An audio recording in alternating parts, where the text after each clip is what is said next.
Hey everybody, you're back with Joey Ciccone. We are here on WCOBM. That stands for World Center of Broadcast Media. Okay? I'm live in Vegas right now, 11 to noon. My special guest, John Alight, somewhere in the borough of New York City. That's all I say, because hey, we keep the code called Omerta. All right? Johnny, we're going back to some questions with you with the Gotti family that we want to talk about, okay? And remember, my friend, you can always plead the fifth. All right, here we go, baby. All right, let me see where I'm at. How does it feel having a new start in life, first of all? Well, I love the person I became and becoming, and some of the things that I'm doing with kids and foundations and anti-bullying programs and mentoring some kids and domestic violence. So I'm pretty happy with where I'm at in my life right now. Yeah, you're doing some great things. I see that you're helping a young lady with situations that happened in her life, the anti-bullying.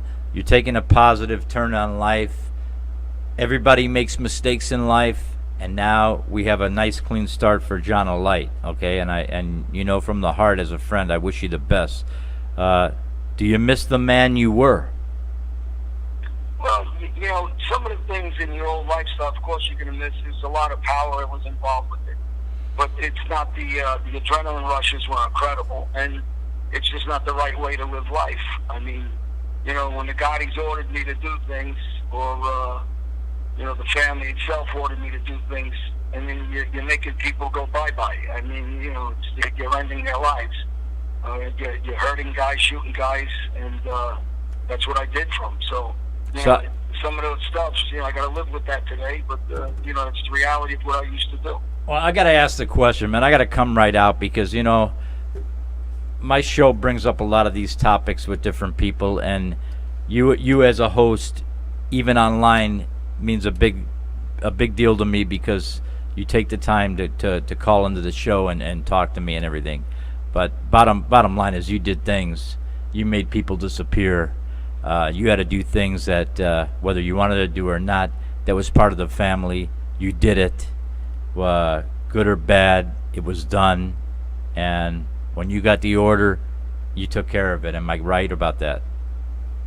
Yeah, that's correct, Joe. You know better. You know more than most people do, obviously, and you understand the life. So, you know, when those orders came down, I just, you know, you take that order, and it's if you're in the Army, and you take care of business. And our business was the killing business, and that's what I did. Exactly. And you know what, Johnny? It starts out beautiful, but then it seems to get a little ugly. Do you believe in what I'm saying? Let me clarify my question to you.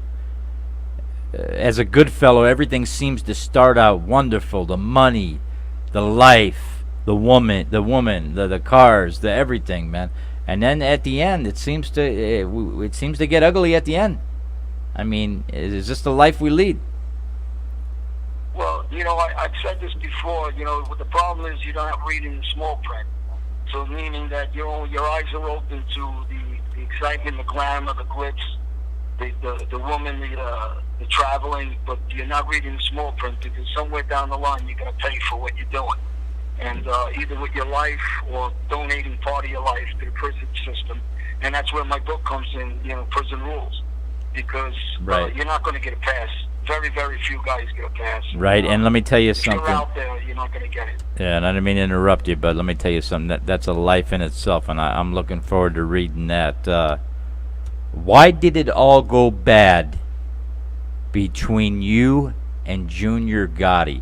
What caused it all to go bad where in New York City, if you pick up a paper, every day or every other day, you'll see a story that is back and forth, back and forth. Where did it go bad? Who did what? Let's put it on the table right now. Well, Junior Gotti was, you know, he was whispering to the government, which, you know, became a cooperator, a guy that went in and was queen of the day, and there is no excuse for it, and he's not capable of admitting, I guess, that he was a rat. You know, he was exposed as a rat. Daily News Post, Jerry Capisci ran stories in 2005, and he became a cooperator, and there is no excuses for what he did. And he never took the stand, and that's what he tries to live off. But guys in the mob world, street guys understand. You don't have to take the stand. You're doing a whitey bulger. You're giving up information on your men, and you're feeding the government information to have us locked up.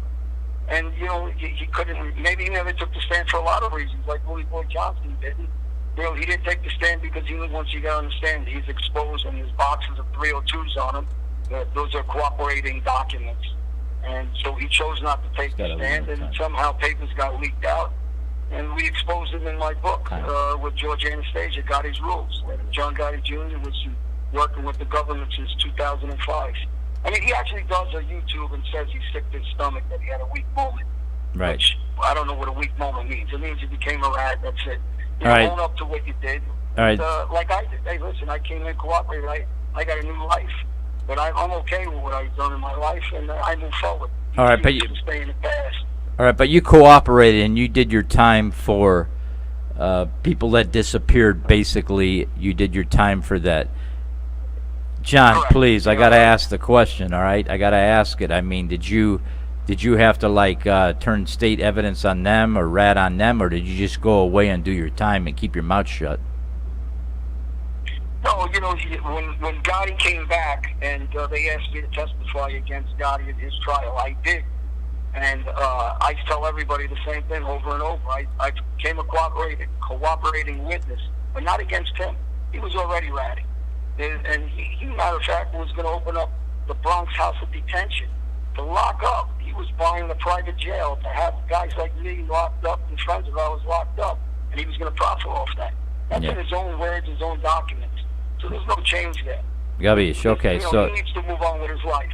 Right. So anyway, you seem, from what I've seen and us as friends, you seem to be able to walk around the boroughs and do what you have to do, and you're not looking over your back. I wanted to ask you something. Was Gotti Sr. a Cosa Nostra leader or a movie star? Most definitely he was a movie star. Gabish. He wasn't a good leader. Yeah. A good leader stays underground and quiet. He doesn't, search out for, photos, photo ops, and to talk to the media, and that's what Gotti did.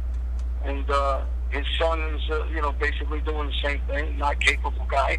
And I think he's angry because he can't do what I did. I mean, I was there and forced to get killed. He can't walk around like I do, and he doesn't. He just, kind of puts himself on lockdown at home, and he plays from a computer. So, I didn't have respect for him as a leader. I don't have respect for him now.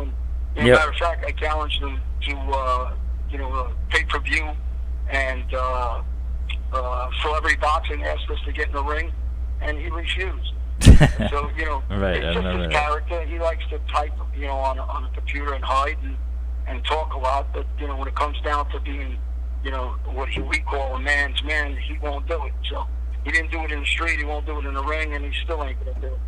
So, that's his personality. All right, Gabish, and time away, let me ask you something. The time away, and I know you were in Brazil. I know you were in some heavy-duty places, but the time away did what to you? I mean, did it make your mind clear? I mean, don't get me wrong, but you got a lot of time on your hands to do a lot of thinking. I'm sure that had to work on your head for a while. You know what I'm saying? Well, listen, people ask you how you get through these things, and anybody that I know that's been through this life or through the street, you shed a lot of tears.